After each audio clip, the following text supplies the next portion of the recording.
Hey friends, I am Venkatnana. Welcome to the great voice verse of తాతయ్య. ప్రపంచంలో మానవ సంబంధాలు ఎంత గొప్పగా ఉన్నాయో అందరికీ తెలుసు. అలాంటి సమాజం ఈనాడు అందరినీ ఆదరిస్తుందా?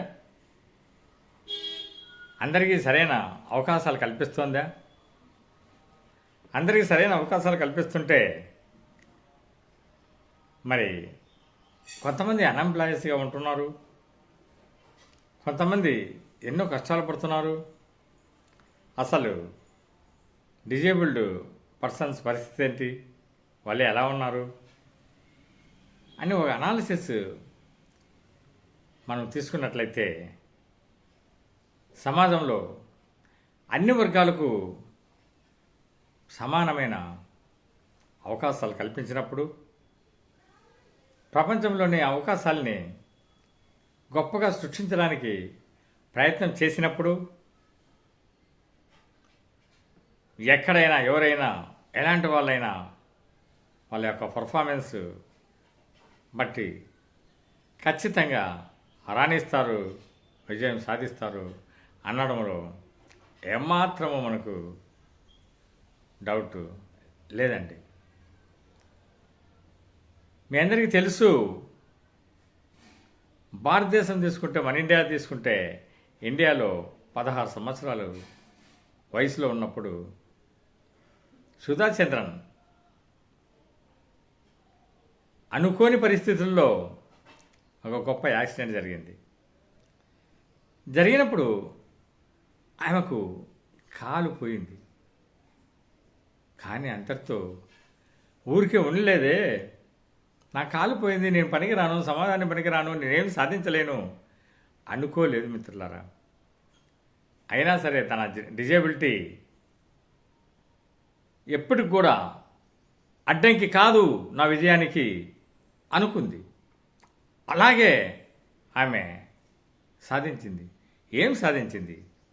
ఒక భరతనాట్యంలో నృత్యకారిణిగా అద్భుతంగా ప్రపంచవ్యాప్తంగా గొప్ప నృత్యకారిణిగా తయారైంది. అద్భుతమైన నాట్యము ప్రపంచానికి చాటి చెప్పింది. అలాంటి గొప్ప వ్యక్తి యుఎస్ఏలో టెనెన్సీ అనే పట్టణం ఉంది. అక్కడ ఒక ఫ్యామిలీకి భర్త చనిపోయాడు. ఆ మాత్రమే ఉంది ఒక చిన్న పిల్ల, 4 సంవత్సరాల పిల్ల. ఆ పిల్ల డబుల్ న్యూమోనియా, స్కార్లెట్ ఫీవర్ వచ్చింది. హాస్పిటల్లో ఉంది. డాక్టర్లు చెప్పారు, ఈ 2 కాంబినేషన్తో వచ్చినప్పుడు డిసీజ్ ఏదైనా కానీ బ్రతకడం కష్టమమ్మా అన్నారు. అమ్మ స్ఫూర్తితో, ఆ భగవంతుని బ్లెస్సింగ్ వల్ల అమ్మాయి కోలుకొని అద్భుతంగా బయటకు వచ్చింది. ఇంటికి వెళ్ళారు.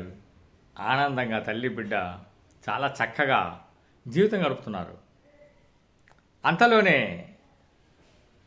ఆ పాప ఒకసారి పడిపోవడం జరిగింది. పడిపోతూనే అమ్మ పరిగెత్తుకుంటూ వచ్చింది. అమ్మ అంటూనే పరిగెత్తుకుంటూ వచ్చింది. అమ్మ నాన్న ఏమైందమ్మా ఏమైందమ్మా అని లేపకపోతే చేయి పట్టుకొని లేయలేకపోయింది. వెంటనే హాస్పిటల్కి పరిగెత్తింది. డాక్టర్ దగ్గర చూపించింది. డాక్టర్ అన్నాడు, అమ్మా నువ్వు నీ కూతుర్ని చాలా ఆలస్యంగా తీసుకొచ్చావు తల్లి. పాపకు పెరాలసిస్ సోకింది. పెరాలసిస్ అలాగే ఉంచితే వేరే అవయవాలు కూడా పోతాయి కాబట్టి తీయడం అనేది కంపల్సరీ అమ్మా అని తీసేయడం జరిగింది. అంతేకాదు ఆర్టిఫిషియల్ లెగ్ కూడా పెట్టారు. ఇంటికి తీసుకొచ్చింది. చూసుకొని పాపని ఇట్లా ఆలింగనం చేసుకొని ఘోరంగా బోరున ఏడ్చింది. అప్పుడు కూతురు, ఏందమ్మా నువ్వు ఏడుస్తున్నావు? ఏమైందమ్మా? నేను చాలా చక్కగా ఉన్నాను, హ్యాపీగా ఉన్నాను, సంతోషంగా ఉన్నాను, ఏం కావాలంటే అది నేను సాధిస్తాను, చెప్పమ్మా ఏం చేయాలా? నేను ఏమి లేదు నాన్న, ప్రపంచంలోనే నువ్వు గొప్ప క్రీడాకారిని, రేసర్ కావాలనుకున్నాను, కానీ నువ్వు ఇలాగ అయిపోయింది నీ యొక్క విధిరాత, అలాగ ఎప్పుడు అనొద్దమ్మా నువ్వు, నేను సాధించి తీర్తాను, మంచి కోచ్ని పెట్టమనింది. ఆ కోచ్ని పెట్టింది, అరేంజ్ చేసింది. చేసిన తర్వాత అమ్మాయి మోకాళ్ళలో నుంచి ప్రాక్టీస్ చేస్తున్నప్పుడు చీమ రక్తము కారుతున్నా కానీ లెక్క చేయలేదు. అయినా సరే అద్భుతంగా రాణించింది. 3 ప్రైజ్తో వచ్చింది. తర్వాత యూనివర్సిటీ ముందు ఫ్రీ డిగ్రీలో 2nd ప్రైజ్లో వచ్చింది. యూనివర్సిటీకి వచ్చిన తర్వాత అన్నీ కూడా ఫస్ట్ ప్రైజ్లో వచ్చింది.